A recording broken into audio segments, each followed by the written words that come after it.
Hola, ¿qué tal? ¿Cómo están? Muy buenas tardes. Soy Carlos Quintero y le doy la más cordial bienvenida a todas y a todos a la plataforma del Guardián MX, Periodismo para la Justicia. El día de hoy, como siempre, me acompaña Aide Galicia. Muy buenas tardes a ti, Charlie, y a toda nuestra audiencia que nos está siguiendo este miércoles aquí en la plataforma El Guardián MX, y también invitarlos a que nos acompañen lunes, miércoles y viernes de 4 a 5 de la tarde para que estemos interactuando, nos regalen sus comentarios, sus likes, sus compartidos, y pues aparte también que ustedes estén bien enterados en temas de justicia en el Estado, como lo va a ser el día de hoy.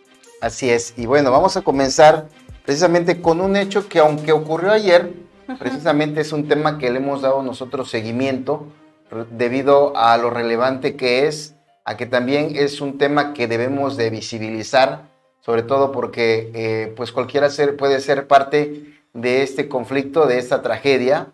El día de ayer pues nos dimos a la tarea de ir al municipio de Xochitepec, no a Tlacholoaya, sí a Xochitepec, pero a un edificio de científico, ¿cómo se llama?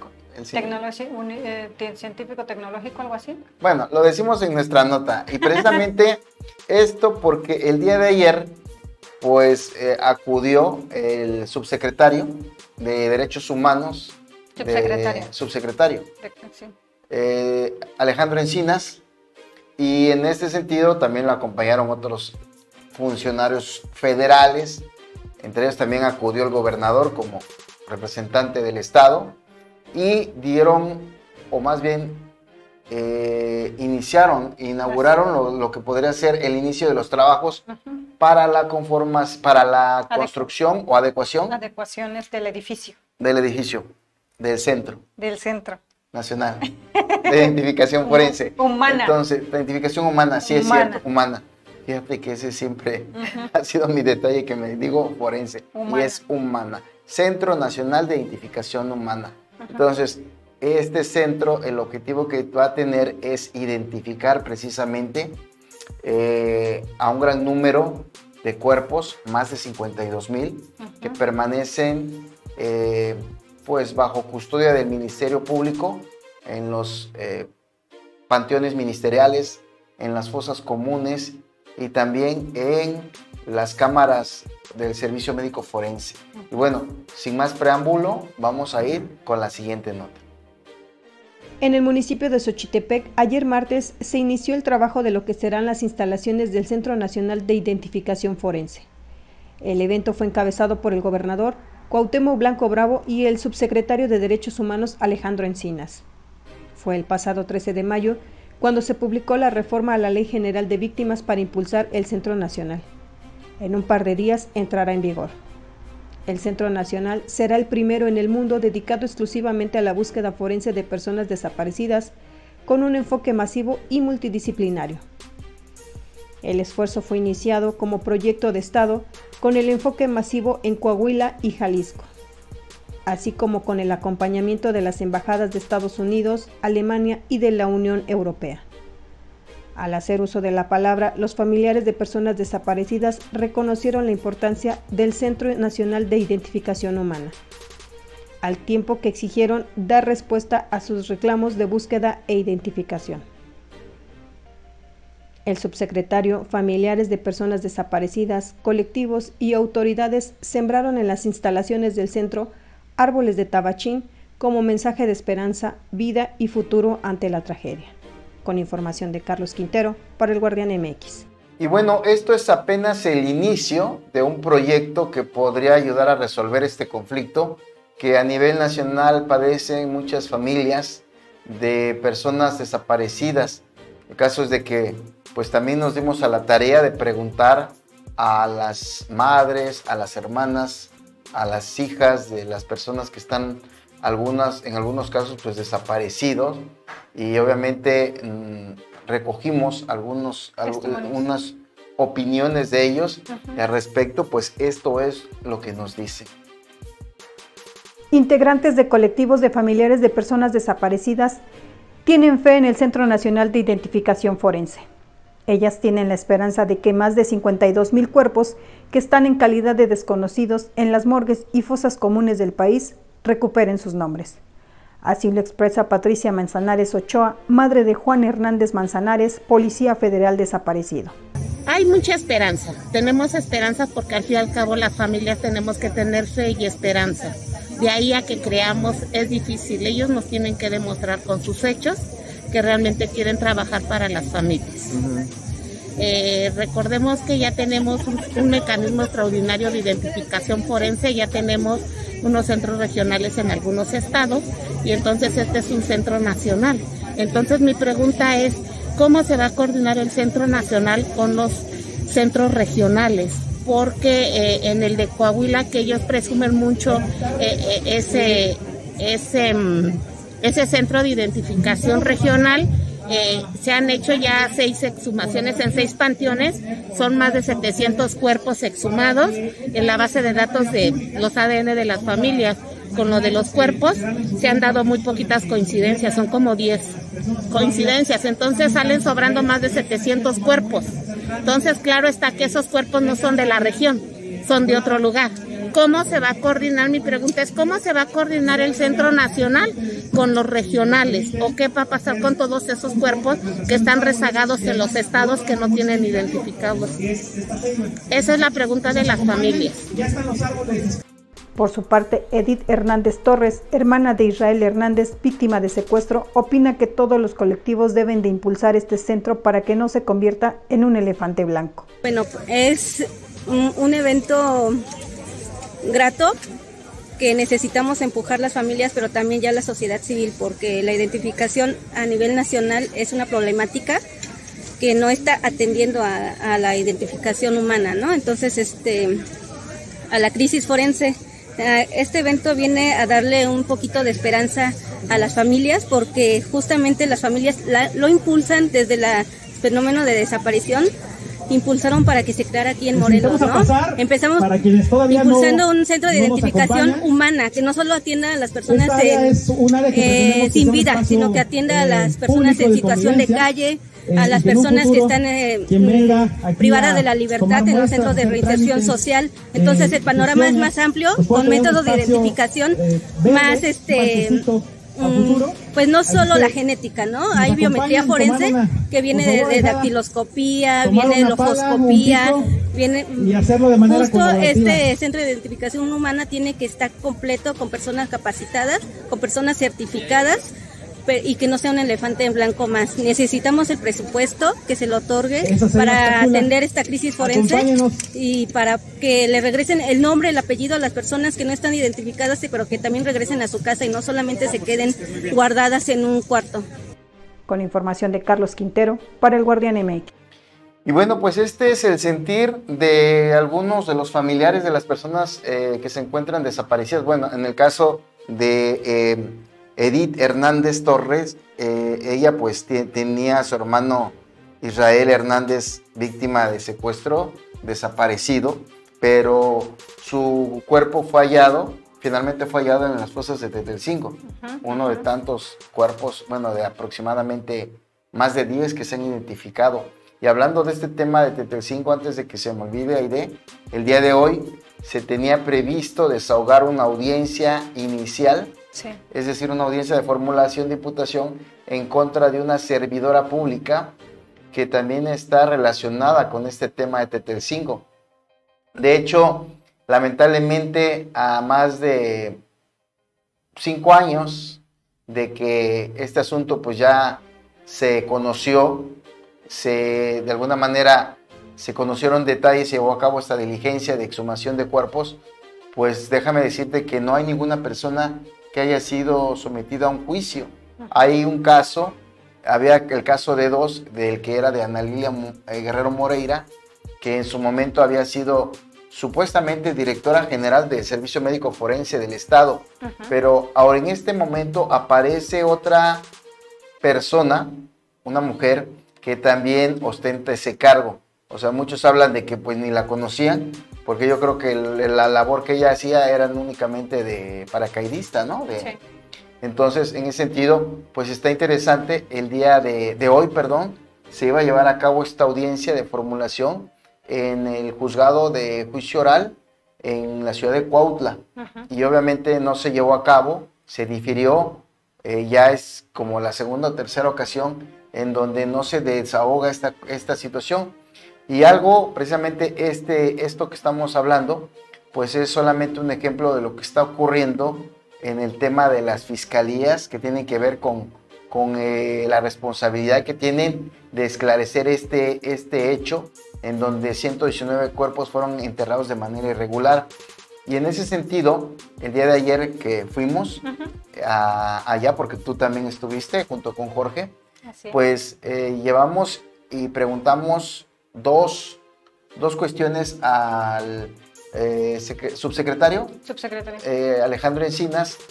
A él le preguntamos, uno, ¿qué diferencia había entre el Banco de Datos Forense, Banco Nacional de Datos Forenses, y el Centro Nacional de Identificación Humana?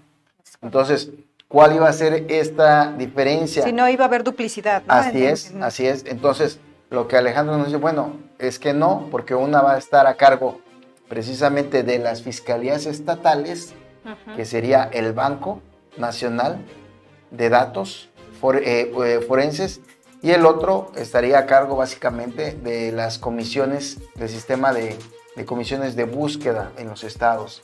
Bueno, en este sentido, pues lo cuestionamos. También habló ahí sobre la situación, porque nosotros le decíamos, bueno, ¿de qué manera van a robustecer o la base de datos de los bancos si hay quejas por parte o se han presentado conflictos en donde las fiscalías no están colaborando con ellos para robustecer esta base de datos y obviamente pues dar mejores resultados? Al respecto, pues tenemos la siguiente información. Vamos a coordinarnos con todas las fiscalías. Por supuesto, hay voluntades muy diferenciadas en los fiscales. Hay un absurdo celo institucional en algunos casos, pero esto no va a obstar para que busquemos mecanismos de coordinación para que se nos permita el acceso a las fosas comunes, que además son ya cuerpos que han dejado de ser pues atendidos por las fiscalías. Vamos a atender el rezago que las fiscalías han acumulado. Pues sí, lo que destacamos de esta entrevista que le hicimos es la declaración en donde él reconoce que existe un absurdo, así lo pongo entre comillas, absurdo celo institucional en las fiscalías estatales para trabajar en la identificación de personas desconocidas. Al iniciar las adecuaciones del inmueble del Centro Nacional de Identificación Forense, Encinas Rodríguez aclaró que la diferencia con el Banco Nacional de Datos Forenses es que el primero permitirá una identificación masiva de cuerpos, mientras el banco de datos está en etapa apenas de construcción y estará integrado con información de datos genéticos de las personas que están en búsqueda. Alejandro Encinas destacó que el banco tendrá información de todas las fiscalías estatales y de la Fiscalía General de la República, así como del Sistema Nacional de Búsqueda. El subsecretario destacó que existen más de 52,000 cuerpos de personas que no han sido identificadas y que corresponderá reconocer al Centro Nacional de Identificación Humana. Pues ese es el gran reto que tiene este instituto en el que se tiene que crear apenas. No sé cuál fue tu percepción, porque también estuviste ahí con nosotros, Aide. ¿Cómo viste escuchaste los discursos también de las... Pues sí, bueno, ya nosotros informábamos a nuestra audiencia desde meses atrás este proyecto que se venía haciendo. Recuérdate que también entrevistábamos a todas las partes involucradas, que era la comisionada de búsqueda, a los colectivos, a las autoridades, incluso federales. Encinas en su momento también se le entrevistó y bueno, finalmente ayer pues se culminó este proyecto, ¿no? Como tú bien lo dices, pues ya estuvieron todas las partes involucradas y pues las exigencias también de las familiares de los colectivos, ¿no? Bueno, que como dices tú, este Centro de Identificación Nacional Humana pues tenga un buen, que no sea un elefante blanco, ¿no? Finalmente, que tenga beneficios para todas estas familias que buscan a sus seres queridos y que pues sea para beneficio de ellas principalmente. Pues sí, comparto la idea tuya de que ya se materializó. Ahora lo que ellas piden es de que realmente funcione, de que en el momento en que haya pues la oportunidad se lleve a cabo esa identificación rápida, pronta y expedita como la justicia. Y en ese sentido, pues todos aquellos cuerpos desconocidos pues recobren un nombre y sean identificados y se les dé una digna sepultura.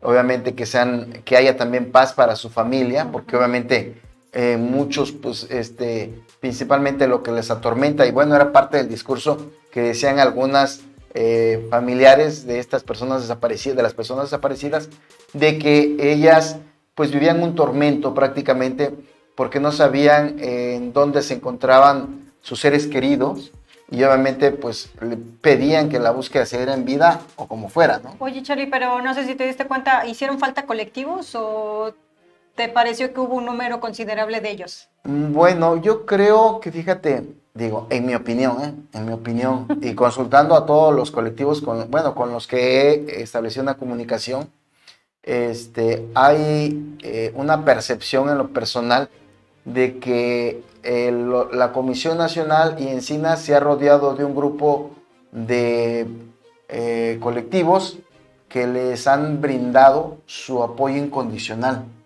porque obviamente quizá tienen la esperanza de que ellos hagan. Hay otros colectivos que no tienen esa fe hacia estos servidores públicos y obviamente por ese motivo no se presentaron. Aquí yo sí quiero destacar el discurso que dio una de las representantes del colectivo, se llama Valentina, se me fue su apellido. Valentina, ella habló precisamente de que si estaban ahí era debido pues al trabajo que habían realizado especialmente las hermanas Hernández, la señora Amalia y María Hernández de Cuautla. Esto pues derivado del hallazgo, de la denuncia que hicieron precisamente sobre la manera en cómo fueron inhumados de manera irregular 119 cuerpos en las fosas de Tetelcingo. Y bueno, derivado de esa pues reclamo de justicia, ellas se tuvieron que enfrentar a un aparato en donde obviamente pretendían hacerlas tontas, porque en innumerables ocasiones ellas exigían que se entregaran el cuerpo de Oliver Wenceslao. Si tú recordarás, el caso de Oliver pues fue simbólico porque él es el hijo de la señora María y el sobrino de la señora Amalia, y por ese motivo pues llevaron a cabo una serie de manifestaciones que finalmente derivó en esta situación que se conoce, el caso de Tetelcingo. Fíjate que yo con ellas las conocí antes del caso. De hecho, tuve la oportunidad de conocer en la Fiscalía de la Región Oriente. Esto luego de que yo publiqué una nota en donde ya hablábamos sobre casos de un grupo de personas, de más de 100, algunos hablaban que eran 250 en ese tiempo, estamos hablando como en finales del 2014, principios del 2015. En ese tiempo, en diciembre del 2014, yo publico una nota en donde, basado en un documento oficial, pues me dan una lista de al menos 54 carpetas de investigación que correspondían a igual número de personas que habían sido enterradas en algunos casos sin haberles llevado a cabo la necropsia de ley. Entonces fue una serie de cuestiones irregulares que obviamente exhibieron a la Fiscalía y que actualmente la tienen como una de las fiscalías con poca credibilidad, porque lamentablemente lo que han hecho de este tema de desaparecidos, pues sí, ha repercutido no solamente a nivel nacional, sino internacional. Pero bueno, el tema de Valentina reconoció el trabajo de la señora María y de la señora Amalia, especialmente porque gracias a ellas se había podido localizar, pues al menos ahora se han identificado más de 10 cuerpos de esas fosas, y obviamente pues continúan sin ser identificados. Estamos hablando de 119, faltan más de 100 cuerpos de ser identificados en las fosas de Tetelcingo. Pero no acudió la señora Amalia. No. Extrañamos el día de ayer. De hecho, también me comentó la señora Angélica Rodríguez Monroy, del colectivo, que habría tratado de comunicarse con ella precisamente para invitarla. El detalle con la señora Amalia es de que obviamente ella es muy fiel a sus principios en la cuestión de que no le interesa de alguna manera tener los reflectores, ella va por el tema de la cuestión, y no es que critique y que diga que las demás van por reflectores, claro. Ella lo que va en la cuestión de que se esclarezca, no le han dado de alguna manera respuesta, porque ninguna de las recomendaciones que emitió la Comisión Nacional de Derechos Humanos se ha cumplido. El fiscal no ha dado una disculpa pública, no ha habido ninguna persona sancionada de todos esos servidores públicos que fueron pues implicados en esta diligencia de inhumación de cuerpos.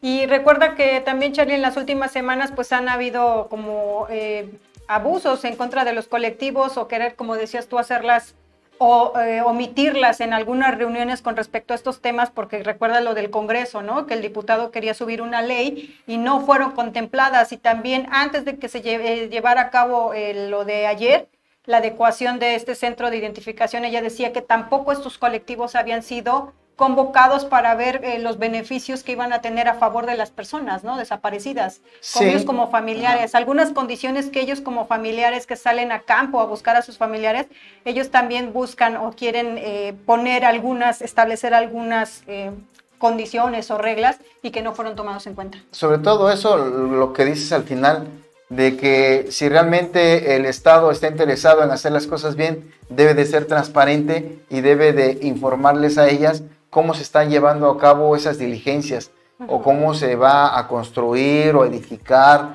o iniciar los trabajos de este edificio. Ya lo documentamos nosotros al principio, no había esa comunicación, ellos no sabían ni dónde iba a estar, ni cuánto iba a costar, ni qué funciones iba a tener. De hecho, también pues recordemos que sí, las autoridades de gobierno han tenido reuniones con colectivos, pero con específicos colectivos, no con todos los que están involucrados en esta situación.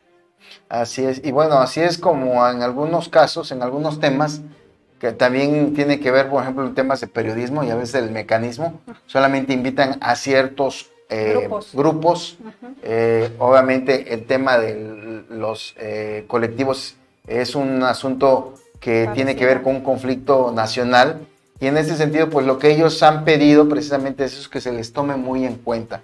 Y bueno, en ese evento también vimos a la actual comisionada estatal de búsqueda, a Wendy Guadalupe Ruiz, y le preguntamos precisamente, bueno, ella ya nos había dado detalles de que ahí se iba a construir también un centro estatal especializado, pero no sabíamos ni en dónde.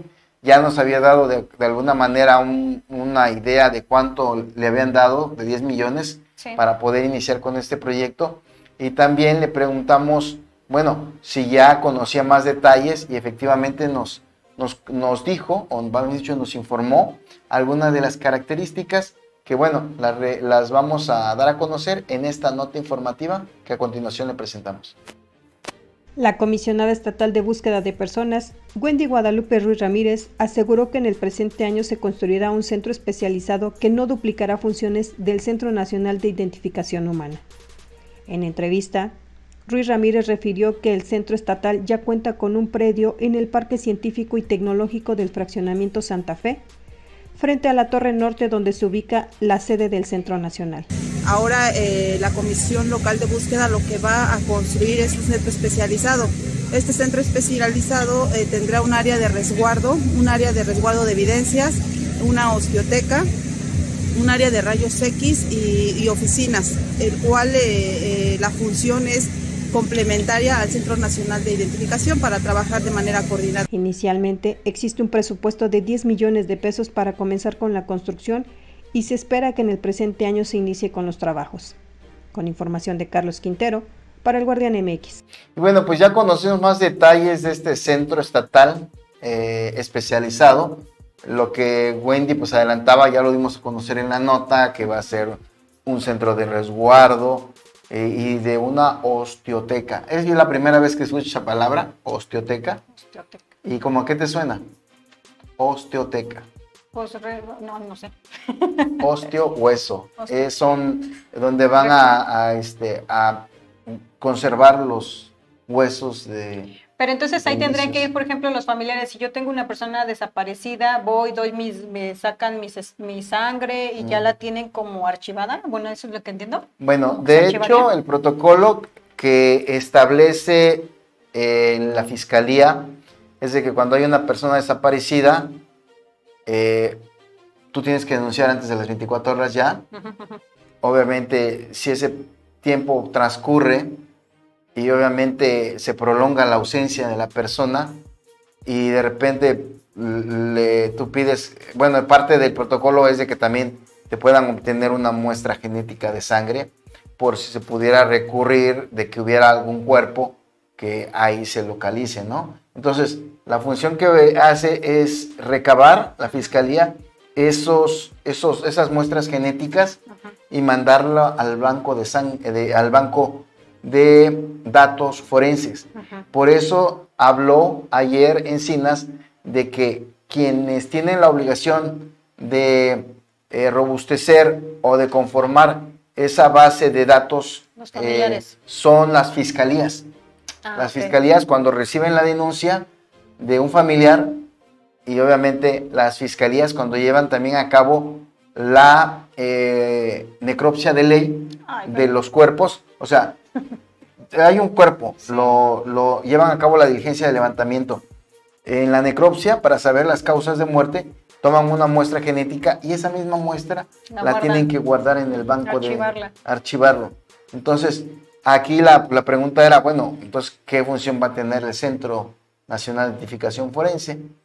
Quizá pues va a ser la que va a albergar pues también las muestras genéticas, ¿no?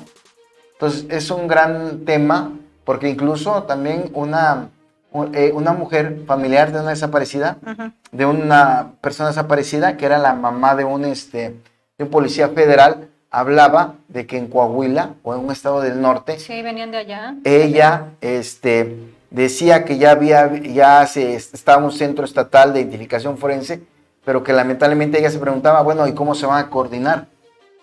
Entonces son una serie de comentarios que obviamente vamos a hacerlos también en la medida de lo posible, pues a los servidores públicos. Ahora que venga Alejandra Encinas, otra vez irla a buscar y preguntar, oye, es que preguntan esto y esto y esto, ¿no? Pues fíjate que también va a ser como un trabajo titánico, ¿no, Charlie? Porque también recordemos que, como dices tú, va a ser, como es nacional, pues va a albergar todos los estados, ¿no? O sea, va a concentrar toda la información de todo el país. Sí. Y bueno, si es complicado en un estado, imagínate ahora todo el país.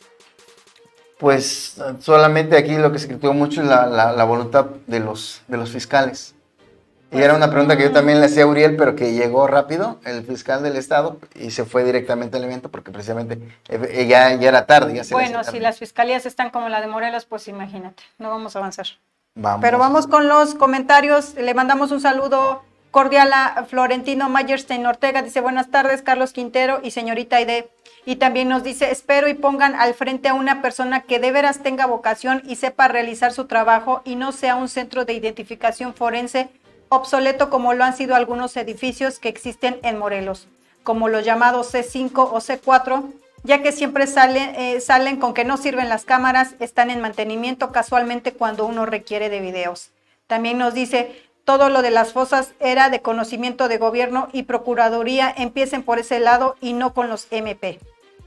Don Juan Roquet, también le mandamos un saludo y nos dice, los resultados que se obtengan del Centro de Identificación Humana dará mucho de qué hablar y esclarecer la verdad de las familias que buscan a sus desaparecidos. Gracias por la información y estos son los comentarios. Bueno, pues muchísimas gracias a todos y a todas, son muy importantes. La cuestión, la semana pasada estamos leyendo una nota sobre la cuestión de que un grupo de colectivos en la Ciudad de México clausuraron de manera simbólica la Fiscalía General de la República. Así es. Esto después de que pues a más de varios años pues no se había concretado este banco, no se ha concretado este banco, que apenas está en construcción. Entonces, pues esto es parte precisamente del interés que nosotros también debemos demostrar por visibilizar este tipo de conflictos, que aunque por el momento no somos víctimas o no tenemos a una persona cercana que sea víctima de desaparición, pues obviamente sí nos debe de interesar y de preocupar y ocupar. Entonces, antes de ir a la siguiente nota, ¿vamos a un corte comercial? Sí, vamos. Entonces, vamos muy breve y regresamos. Mi nombre es Alejandro Díaz González. Yo como encargado de brigada de poda menor, mis 3 compañeros que se encuentran ahorita conmigo como comisionados, Hugo con su machete corta la hierba, igual Lázaro para que nuestras unidades puedan cargar la basura sin ninguna dificultad. Mi compañero Noé, que se encuentra en la escalera, corta con machete y con motosierra para hacer más fácil la poda. Al caer la hierba tenemos que quitarla para que los vehículos puedan circular. También nos apoyamos con nuestros trafitambos para no sufrir ningún accidente dentro de nuestro horario de trabajo. Nos motiva la familia y ser mejores día con día aprendiendo algo nuevo de lo que es dentro de nuestro trabajo. Nos sentimos contentos y orgullosos del trabajo que hacemos para que Cuernavaca esté más bonita.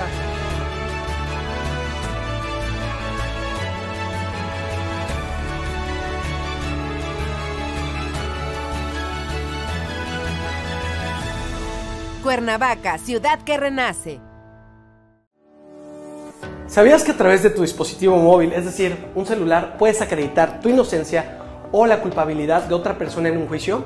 Es decir, con todas las actividades que realizas día con día, como enviar WhatsApp, enviar correos electrónicos, hacer una publicación en diferentes redes sociales o tener activada la ubicación en tu dispositivo móvil. Todo esto a través de los mejores peritos en informática, porque solo los tenemos en Solución Forense en Asuntos Jurídicos. Nosotros dictaminamos para llegar a la verdad. Ok, muchísimas gracias por seguir conectados a la plataforma del Guardián MX, Periodismo para la Justicia. Y vamos a seguir con la siguiente información que también es parte del seguimiento que le estamos dando el día de ayer en este evento que se llevó a cabo en Xochitepec. Pues también pudimos entrevistar al presidente de la Comisión Estatal de Derechos Humanos, Raúl Israel Hernández Cruz. Y bueno, le preguntamos sobre el tema de si ya había un avance en cuanto al tema de las personas privadas de libertad que han fallecido en las cárceles y centros penitenciarios del estado. En este sentido, pues él nos da a conocer la siguiente información.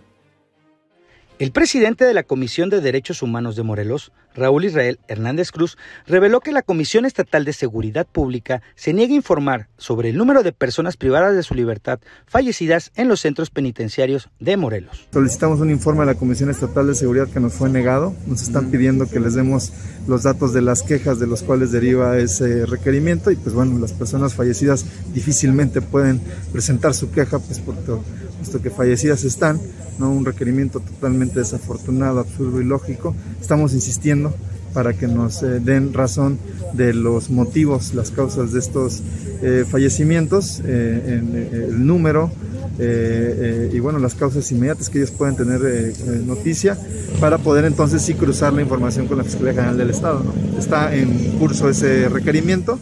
Bueno, una vez que venza, esperemos que nos estén dando la información y si no, pues pondremos en conocimiento la omisión y la posible responsabilidad en el orden penal y o administrativo correspondiente.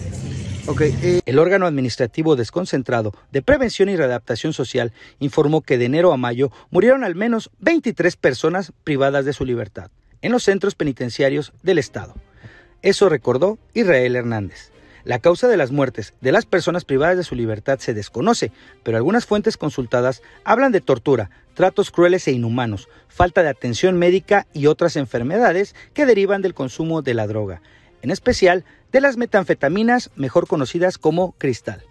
El caso sobre tortura documentado recientemente es en agravio de Simón Beltrán Piedrola, una persona privada de su libertad quien el pasado martes 2 de agosto fue sacada de su celda y golpeado por el director operativo Jesús Francisco Flores Jiménez. Sobre este tema, el presidente de Derechos Humanos manifestó: son varias las quejas que tenemos presentadas por esta persona privada de su libertad y en el caso en específico le pedí a un visitador que se constituyera para requerir la exhibición de esta persona, preguntarle si era su deseo presentar una queja, certificar las lesiones a simple vista. Él manifestó que pues no era su deseo formalizar la queja, sino que le avisáramos únicamente a su defensor particular sobre lo que se estaba dando a conocer.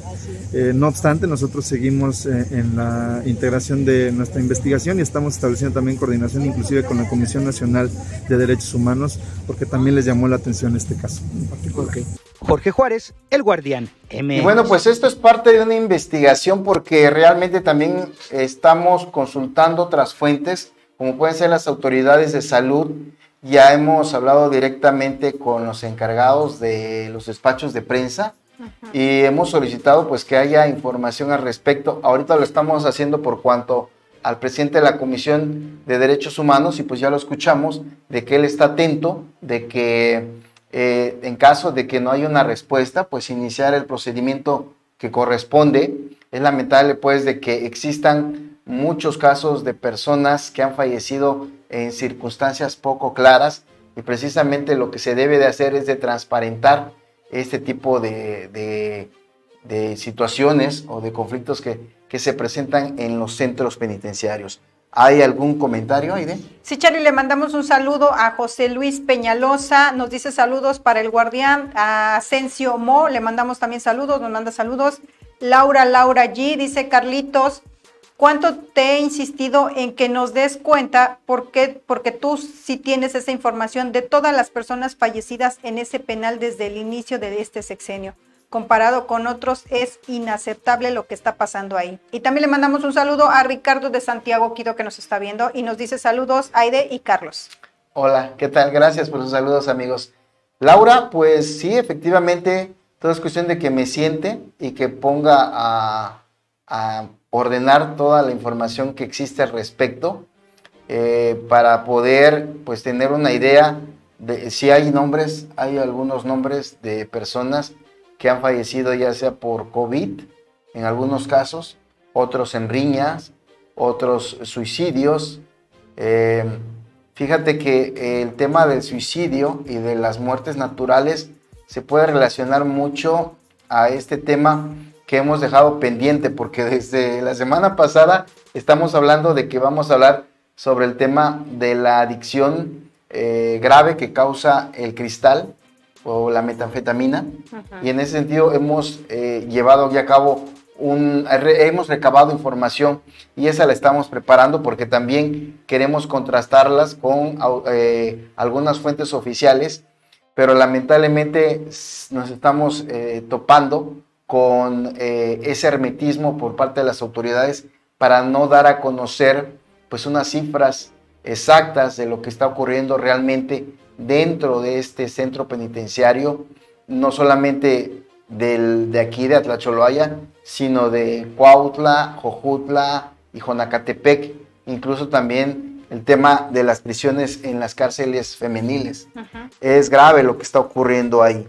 Y bueno, antes de pasar a nuestra siguiente nota, Aide, quiero compartirte, finalmente, el día de hoy nuestro compañero, y lo menciono a Chucho Castillo, escribió una nota especialmente hablando sobre el perfil o la cuestión de la selección, el proceso de selección para magistrado o magistrada unitaria del Tribunal de Justicia para Adolescentes. Y en este caso, en su columna de hoy, pues él habla de este tema y por qué lo sacó a relucir, porque precisamente hay algunos comentarios que nos hacen llegar a través de WhatsApp, y ya ves que en la columna de Chucho, él se enfoca principalmente, sostiene de que hay 3 personas quienes podrían ser las probables elegidas de este proceso. Uno de ellos es José Luis Olmos, que tiene el perfil y sin lugar a duda no hay ni una persona que pueda decir todo lo contrario. Que está actualmente ahorita como magistrado suplente. Suplente, exacto. Entonces él tiene el perfil. De hecho, en la columna de hoy, pues Chucho da a conocer de que él fue el primer lugar en la cuestión de calificaciones, obtuvo el 9.5, muy bueno. Además da muy buenas entrevistas y muy buena información. Sí, y sobre todo conoce de derecho, ¿no? Sí. Y sobre todo derechos humanos, porque en los otros casos pues la otra persona es la esposa del actual magistrado, presidente, Luis Jorge Gamboa, Vanessa Miranda, creo que se apellida. Ella, pues realmente es una persona desconocida, pero obviamente por la relación que existe con el magistrado presidente, pues obviamente tiene posibilidades, porque es quienes conocemos a Jorge Gamboa, sabemos perfectamente de la forma, su forma de ser, y obviamente va a procurar también, pues, preservarse en el poder a través también de su esposa, ¿no? Entonces, es un tema muy interesante. Y la última que se menciona, y no menos importante, que es Adriana Pineda Fernández, actual titular de la Fiscalía de Alto Impacto y de la Fiscalía de Combate al Secuestro y la Extorsión. Entonces, en este caso precisamente hay trascendidos, son solamente comentarios que compartimos porque nos los hacen llegar ustedes. Por ejemplo, de que habla que que ella ya habría renunciado desde hace 2 semanas. Obvio, pues no podemos corroborar este dato porque por una parte pues es difícil tener acceso a Adriana Pineda para que nos conceda una entrevista, pero bueno, pues vamos a intentarlo, ¿no? Finalmente debemos de hacerlo. Estoy leyendo sus comentarios. También se comenta pues de que ella pues ya se siente plena ganadora o casi está segura de que sea la próxima presidenta magistrada del Tribunal Unitario de Justicia para Adolescentes. Yo decía, no me la puedo imaginar como en esa área, porque obviamente ella es conocida de que no respetan los derechos humanos de las personas imputadas. Obviamente no tiene esa sensibilidad humana y en ese sentido por eso la criticamos. Muchos dicen que ella presumía que había ocupado un buen lugar en este examen que se le aplicó y bueno, dice, seguramente el Congreso la va a hacer magistrada el día de su cumpleaños, que es en septiembre 13. Va a ser su regalo tan dedicada, profesional y excepcional funcionaria. Él lo dice. Y bueno, de ella habla de una serie de escoltas que ya, algunos de ellos cercanos a ella, Federico, quien se fue como escolta de Barreto, habla de otros escoltas federales que tienen ya una relación muy cercana, pero bueno, son datos que finalmente lo comentamos aquí y que tenemos que investigar y hablarle a la pues fiscal, si es que está disponible, para poder darle más a conocer detalles. Sale corriendo, ¿no? Cuando la vas a entrevistar. El que va a salir corriendo soy yo. Bueno, ¿hay algún comentario ahí de él? Sí, Charlie, le mandamos un saludo afectuoso a Alfredo Vergara Tapia. Dice, sin duda, José Luis Jaimes Olmos es la persona ideal para esta magistratura. Pues sí. Todos opinamos lo mismo, o sea, quienes de alguna manera conocemos un poquito, así es, diría Said, mi amigo Said, un poquito del derecho, pues sí sabemos la trayectoria de algunos. En el caso de José Luis Olmos, creo que sería algo muy evidente. Bueno, tenemos comunicación con Jorge Juárez, estamos en la plataforma del Guardián. Jorge, pues para que nos comentes, el día de hoy cubriste un evento en Plaza de Armas, ¿de qué se trató, Jorge? Así es. Bueno, pues para empezar, el evento de hoy se trató de la destrucción de varias armas de fuego que canjearon los ciudadanos del estado de Morelos, así como armas decomisadas que ya tenían mucho tiempo ahí con las autoridades, y se inició esta destrucción de estas armas. Pero déjame comentarte que lo que más llama la atención es que de nueva cuenta la Fiscalía General del Estado pues hay varias quejas y denuncias. ¿Dónde quedó la bolita, Carlos? Entre la Fiscalía General del Estado y la Unidad Especializada contra el Delito de Extorsión y Secuestro del Estado de Morelos. Déjame comentarte que ahorita ya es muy sonado, porque el pasado 3 de agosto se reportó el robo de un helicóptero en el Aeropuerto Internacional de la Ciudad de México, ¿sale? Donde nadie sabe dónde se ubica. Autoridades aeroportuarias reportaron que el 21 de julio voló con un plan de vuelo rumbo a la Ajusco, pero fue entre las montañas del municipio de Toluca, en el Estado de México, donde el radar lo perdió.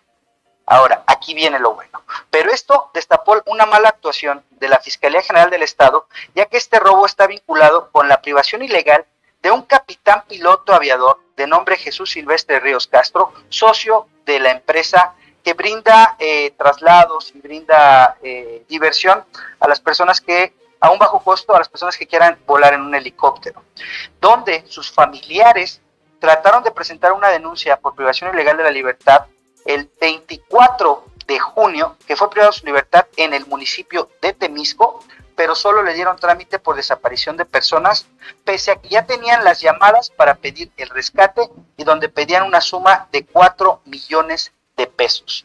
Entonces, no le dieron el trámite, Carlos, y desgraciadamente, pues el tiempo pasa. Estamos hablando de ya más de 40 días donde el capitán Jesús Silvestre Ríos está desaparecido. Los familiares pagaron este rescate y aún no saben nada de él. Les dijeron que el capitán lo iban a soltar en Galerías Cuernavaca, en esta plaza comercial muy famosa, pero el día de hoy, comentarte que como ya algunos medios nacionales están publicando esta nota, pues el fiscal estuvo declarando y en este evento declaró lo siguiente.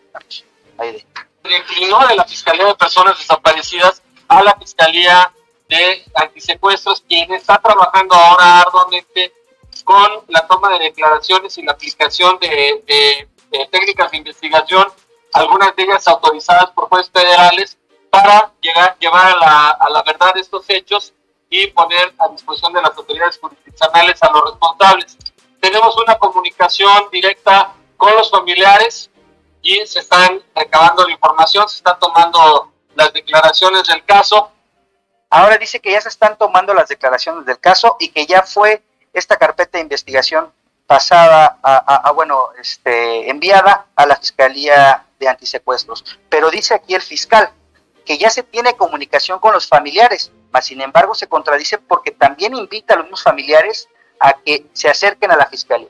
Es muy necesario que las personas integrantes de la familia e integrantes directos y personas cercanas pues nos provean de mayor información para poder dar con los responsables. Precisamente por eso, como se trata de un delito de secuestro, así lo ha revelado la propia familia con ustedes, medios de comunicación, es que no podemos evitar decir que sí se está investigando hechos que pueden ser constitutivos de secuestro, pero no podemos dar mayores detalles por obligación legal. Ahora sí se está investigando, Carlos, después de que los medios de comunicación estamos retomando esta información.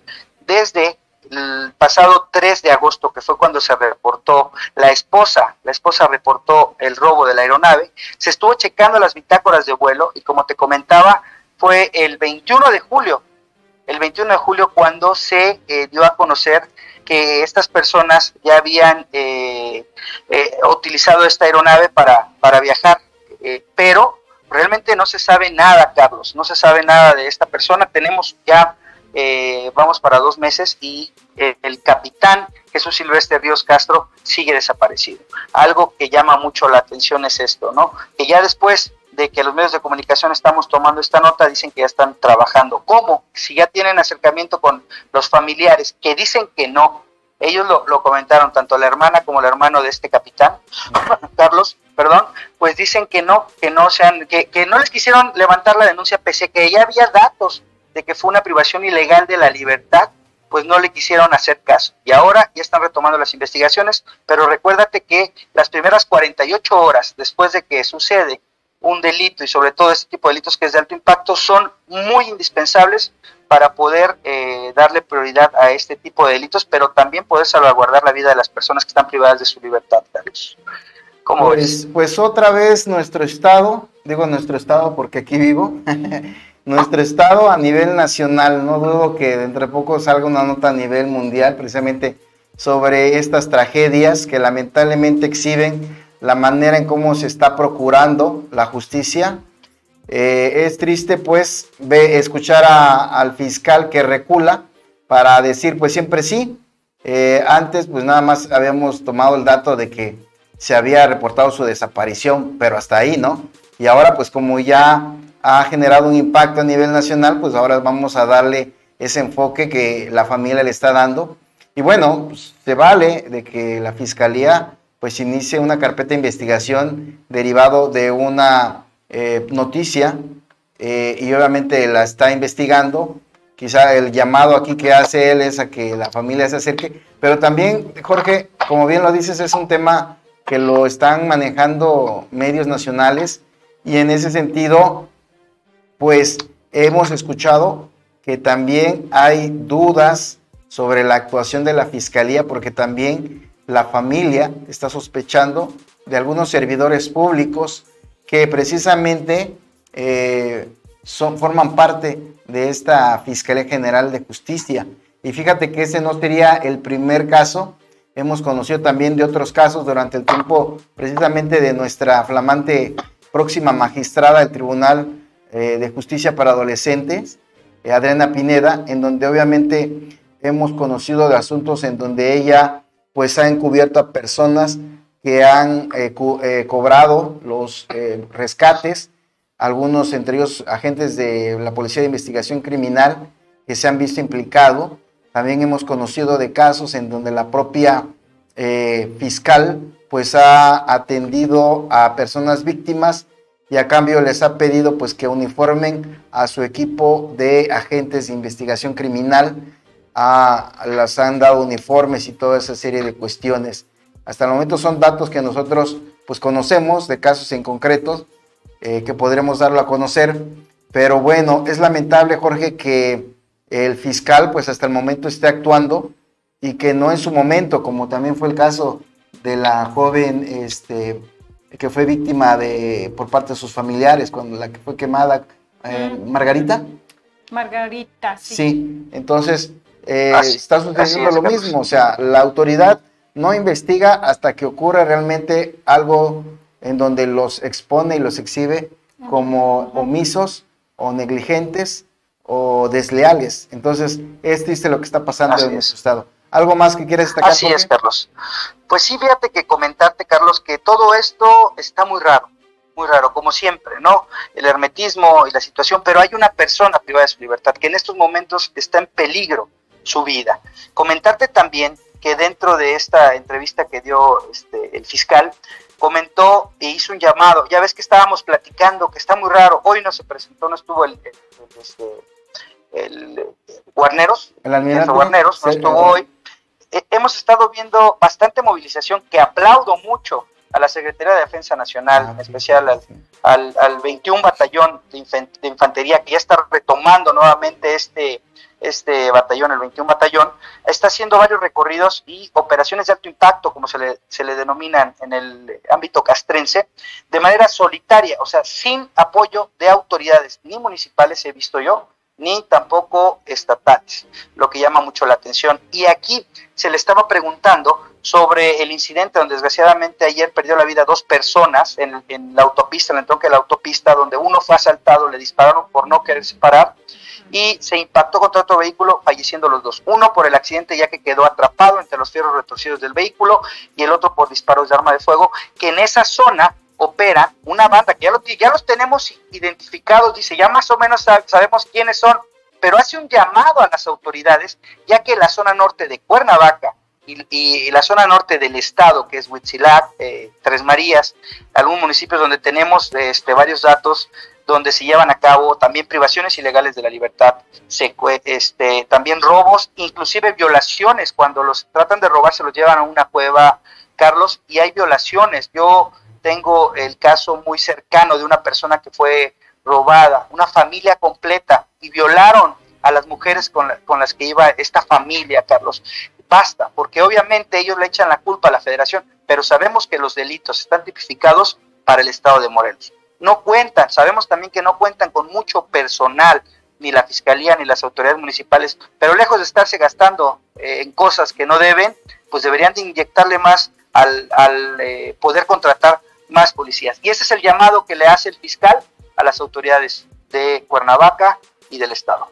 Estamos investigando, ya tenemos una noción de quiénes son los responsables, son grupos delincuenciales que operan en esa zona. Hago un llamado a las autoridades de seguridad pública, de prevención del delito, de prevención del delito, para reforzar en esa zona de Huitzilac, la zona norte del estado de Morelos y colindancia con la Ciudad de México, nos ha dado muchos problemas en seguridad pública.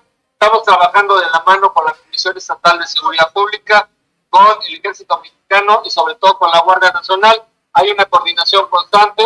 Todos los días se sesiona a las 8 de la mañana en la mesa de seguridad. ¿Hay coordinación o no? ¿Por qué hacemos el llamado? Esta es la pregunta que dejo al aire, Carlos, la pregunta que nos hacemos todos los ciudadanos.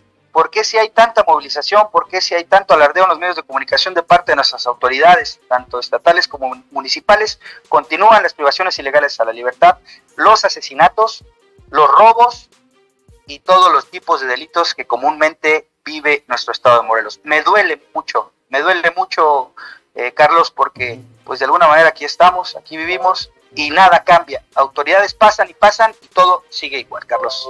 Ok, Jorge, pues muchas gracias por tu reporte, muy buenas tardes. Hasta luego, buenas tardes. Ok, ¿hay comentarios, Aide? Sí, Charlie, nos vuelve a comentar Laura G, dice, sería un descaro total que se le dé a la esposa. A la esposa de Luis Jorge Gamboa. Hablamos de ese tema. Y también nos dice, y tampoco han informado nada sobre la aeronave que se robaron hace 1 año y meses en un hangar de aquí del aeropuerto de Morelos.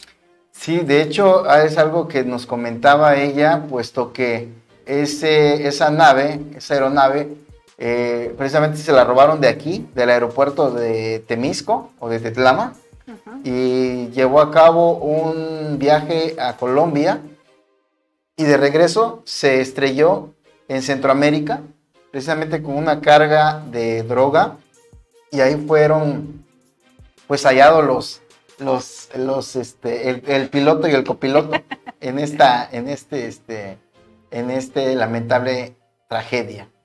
Sí. ¿Hay algo más? Bueno, pues finalmente esto fue parte de la información que le preparamos el día de hoy. Vamos a darle seguimiento a los temas que tienen que ver con casos que sean judicializados ante el tribunal. A veces nos tenemos que dividir, no nos da tiempo. Darle cobertura a la seguridad pública, otra a la fiscalía, otro a los tribunales, otro a los prisiones, pero vaya, eso es el reto que tenemos que hacer diariamente. Y por lo pronto, pues si no hay ningún comentario, nos vamos. Y para el próximo viernes, a las 4 de la tarde, de 4 a 5. De 4 a 5 los esperamos en la plataforma del Guardián MX y pues para que ustedes también nos acompañen esa hora de información. Por lo pronto, pues muchas gracias, buen provecho, hasta el próximo viernes. Buena tarde.